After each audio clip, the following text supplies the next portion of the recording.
Niger State is enough. The killing of Hausa people is also enough. You will see that all those people that are occupying the political positions are not Hausa. Well, it is Hausa people that took them to that position. So that is why we are saying to the world, to the Nigerian politicians, anybody that is not going to take Hausa people to the consideration, ranging from giving them position in politics and other positions, Hausa people are not going to vote that person. We are not going to vote for that person. So Hausa people need to be given very good consideration. You can see that all these people here, cameraman, take all these people. Please cover them. All of them are Hausa people. All of them. It is time for what can you see that those people who are occupying political positions who are not Hausa by birth are the ones that will come and bring their sons and daughters to contest in our own Hausa land. So that is why we stand up and say that we are no longer going to fold our hands and keep just looking at those people enjoying the blessing that Allah Almighty God has endowed us with in Hausa land. So short and precisely, I'm trying to tell you that any politician that doesn't want to go along with the Hausa people is not going to succeed. Any politician, whoever the person is, we have made our people to make their mind that they are only going to vote the Hausa person or somebody that is going to help Hausa people.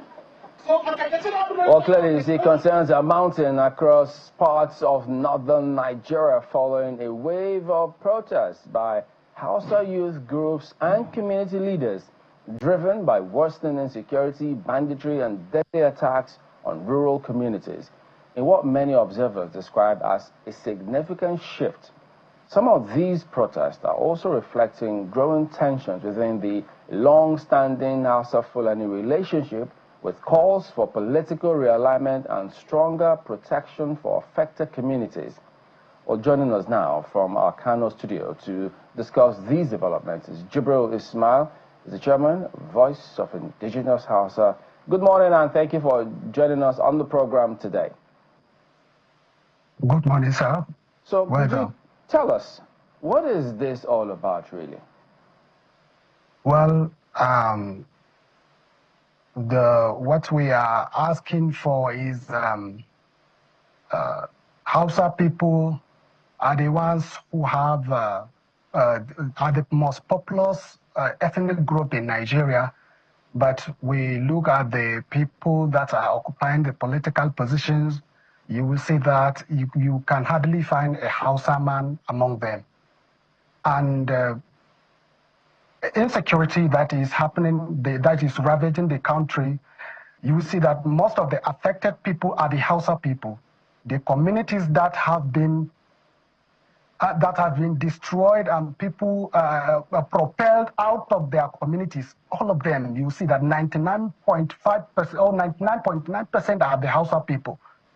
So we took a look at it and see that it is because Hausa people have been relegated. That is, in terms of political positions, Hausa people are not given. Even the traditional leadership, you see that Hausa people are excluded.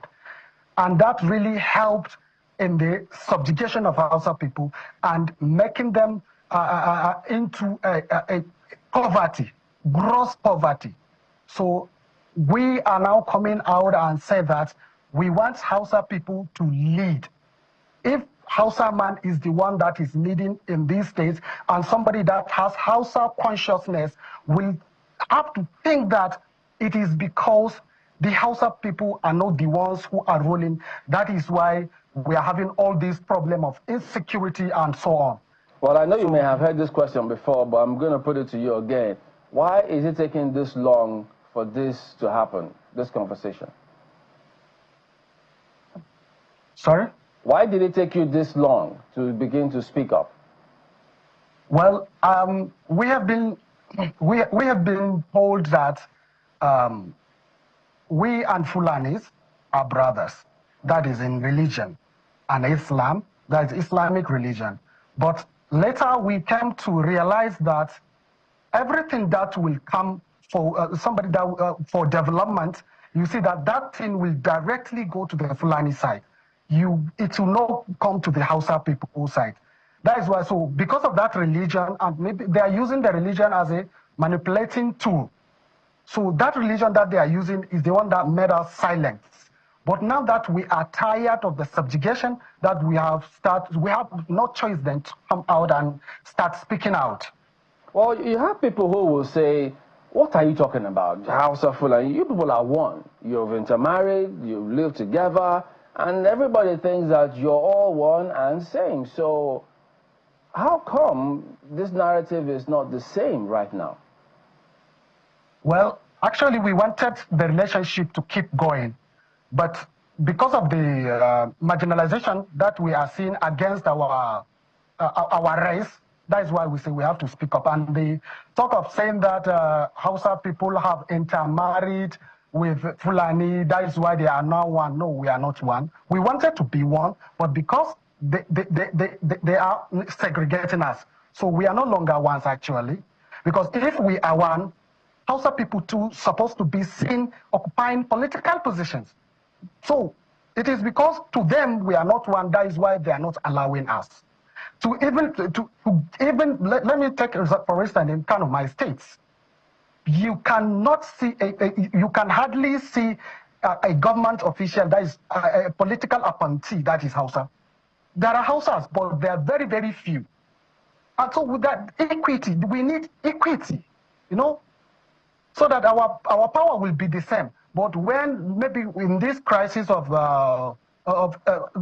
let me call it Hausa genocide, because those people are the ones that have upper hands. They have upper hands over us. So they are actually, they are unaliving us so much, as if there is nobody that will come and talk for Hausa people. And all these things that has happened, there is no single person from the north, from all my state that say, oh, this thing is happening to Hausa people. Let us come out and help Hausa people. What some of them are even saying is that people are being treated. But if there is Hausa man that is on a higher political position, he will come and say that no, it is my people that are being affected the most. All right, so let me ask you. But nobody talked. Is former governor, former minister of defense, Rabi Kwankwaso, is he Fulani or is he Hausa? Rabi Musa Kwankwaso is a Fulani. He's not Hausa? And the current, no, it's not Hausa. It's Fulani. It's just that they're saying that a person that is speaking Hausa in North is Hausa. That's what they are saying. And that is what we are fighting against now. Because they are using that to subjugate us. They are using that to subdue us. So we are no longer going to keep quiet and see this is happening in our own land. And nobody is talking. If you look at anybody that is doing a small business or Merua, Okada, you see that it's a Hausa man. But if you see the people who are being sponsored to go to study abroad, you see that they are Fulani. Most of them, 99.5% or 0.9%, you see that they are Fulani.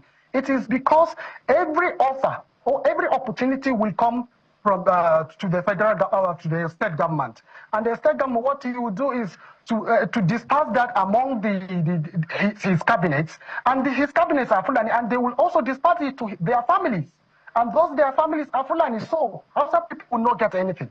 The remaining maybe out of 100, if 10 will be dispersed. I'm sure you might have heard several times where perhaps maybe people down south will say, Hausa people have done this, Hausa people have done that, and then they never get any rebuttal from the Hausa community, only for it to be speaking up now. So many of them actually think that when they say Hausa people have done this or have done this ill, that is actually true. But now you seem to be saying that is not the case. Yes, actually it's not the case. It's because of what they are saying, anybody that speaks Hausa is Hausa. That's why they are saying that Hausa people do this, Hausa people. But now that we have come out to talk and say that trying to, like, let me say, separate ourselves from them, let us show the world that we are the indigenous Hausa people. And we have the right to come out to say that we need to be given privilege and opportunities the same way it is given to other tribes, that is to Fulani. That's just it.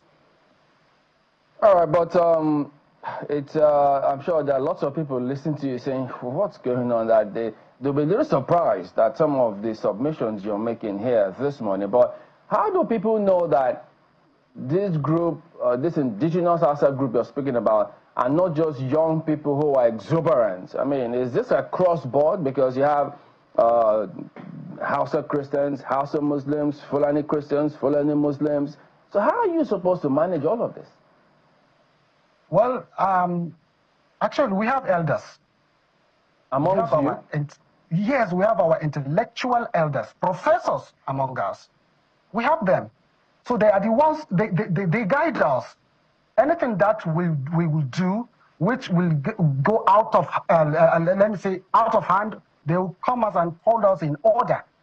So, and our Hausas and Christians, we are all the same. We are no longer going to say, this is Hausa, this is Hausa Christian, this is no. We are all the same, and we are trying to achieve the same goal. So, would you be able to mention some of those elders who are supporting you? No, actually now I will, it's not now, I will not start mentioning their names and all that, but actually that they are supporting us and they are guiding us. Anything that we will do that will get out of hand, they will call us an order and say this is what we are supposed to do. All right. According to the law of the One more thing before we go. For these forthcoming elections, do you think this agitation, this realignment you're seeking, will the Hausa people be able to go out there and vote? And what have you told them to do when they go to vote? Well, actually, yes, Hausa people are going out to vote because they are the voters now. We are in the National Bureau of Statistics now. Hausa people are 30% of the Nigerian population. So we are the most populous ethnic group in Nigeria. And in the Northwest, we are the most populous ethnic groups. So we know our people, and they know the situation of the country now, that they have not been represented well. As an ethnic entity, they have not been represented well. So we are telling them, and they are going to vote the person that is going to take them into consideration as I talk there. Somebody that is going to, yes, take care of them. Somebody that is going to listen to their cry. That is all right. It. All right, Jibril Ismail, thank you for talking to us this morning. Thank you so much, sir. My pleasure. All right, we're back in a moment, everyone. Stay with us.